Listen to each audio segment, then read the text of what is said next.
Hi friends, welcome to అత్తా కోడళ్ళ వంటలు. ఈరోజు మనం ఫిష్ కర్రీ చేసుకుందాం. చాలా బాగుంటుంది. దీనికోసం ఒక 3 టేబుల్ స్పూన్ల ఆయిల్ వేసుకోండి, సరిపోతుంది. దీంట్లో ఆల్రెడీ ఒక 3 ఆనియన్స్, ఒక టమాటా, కొంచెం కొత్తిమీర కాడలు వేసి పేస్ట్ చేశాను. కొత్తిమీర ఇప్పుడు సీజన్ కదా, కాళ్ళు వేస్తే చాలా టేస్ట్ ఉంటుంది.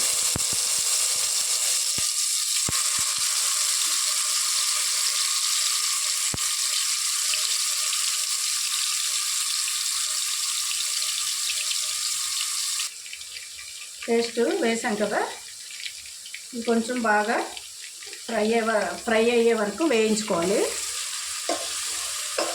టమాటా ఇలాగ పేస్ట్లో వేయడం ఇష్టం లేకపోతే ముక్కలు వేసుకోండి. ఒక్క టమాటా పండు అయితే సరిపోతుంది.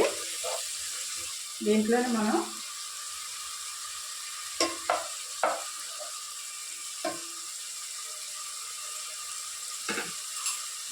ఒక 1/2 స్పూను పసుపు, టేస్ట్కి తగినంత సాల్ట్ వేసుకుంది.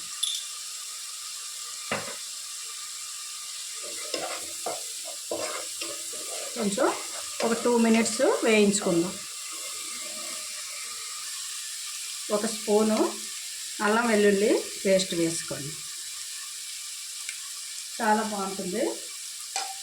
పేస్ట్ లేకపోతే మనం ఆనియన్స్ రుబ్బేటప్పుడే కొంచెం చిన్న ఇంచు అల్లంను ఒక 4-5 రెమ్మలు వెల్లుల్లి వేసుకోండి, సరిపోతుంది.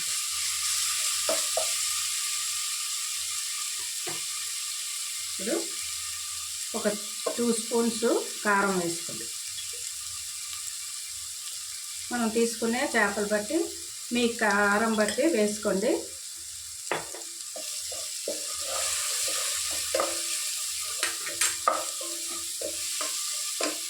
ఇవి చూసారు కదా, గులివెందులు అంటారు. ఇందులోనే ఇవి కూడా సైమాన్లు అంటారు. చాలా టేస్ట్ ఉంటాయి. ఇవి చిన్నవి రౌండ్గా ఉంటాయి. ఇలాగా చూసారు కదా, ఇవి గులివెందులు. చాలా రుచిగా ఉంటుంది ఈ చేపల పులుసు. ఫిష్ కర్రీ చాలామందికి ఇష్టం ఉంటుంది. ఇప్పుడు డైట్ అందరు కంట్రోల్ చేస్తున్నారు కదా, అందుకోసం ఎక్కువ చికెన్ అవి తగ్గించి ఫిషే ఎక్కువగా తింటున్నారు. ఫిష్ చాలా మంచిది. ఇది వేగింది కదా, ఒక నిమ్మకాయ సైజ్ అంతా చింతపండు తీసుకొని ఇలా పులుసుగా చేసి వేసుకోండి.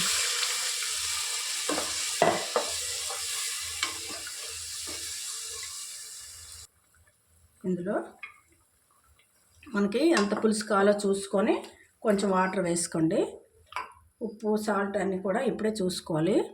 ఇలాగా కొంచెం కొత్తిమీర తురిమి వేయండి. కొంచెం సాల్ట్ చాలలేదు, వేస్తున్నాను. పులుసు కొంచెం ఒక 5 నుండి 10 నిమిషాలు మరిగించుకుందాం. చాలా టేస్ట్ వస్తుంది. అలాగైతే వంట రాని అమ్మాయిలు కానీ అబ్బాయిలు కూడా మన చేపల పులుసు చేసేయగలరు. ఈజీగా ఉంటుంది. పులుసు మరిగిందో లేదో చూద్దాం.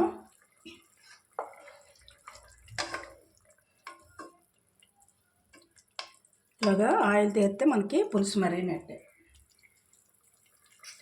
ఇందులో ఒక ఇంచులాగా బెల్లం వేయండి, చాలా బాగుంటుంది.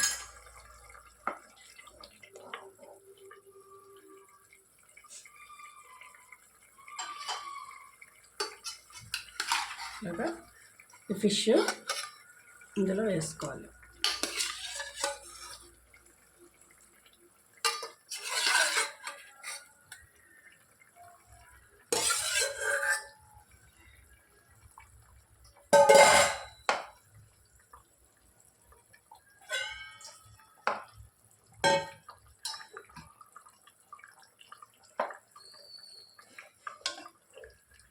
ఒకసారి నెమ్మదిగా కలుపుకోవాలి.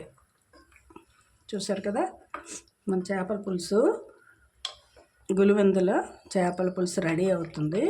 ఇది ఒక 5 నిమిషాలే, ఎక్కువ అక్కర్లేదు. జస్ట్ ఉడికితే చాలు.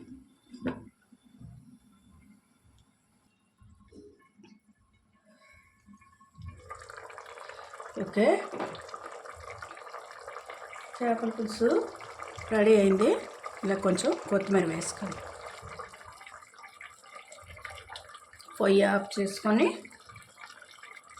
డిష్ అవుట్ చేసుకుందాం.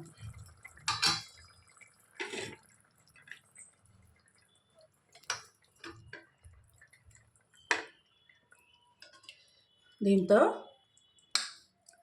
రైస్ అయినా బాగుంటుంది, రాగి సంకటైనా చాలా బాగుంటుంది.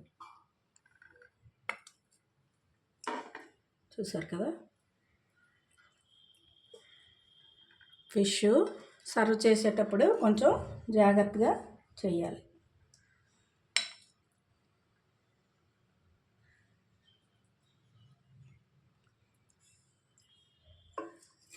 చాలా చాలా రుచిగా ఉంటుంది.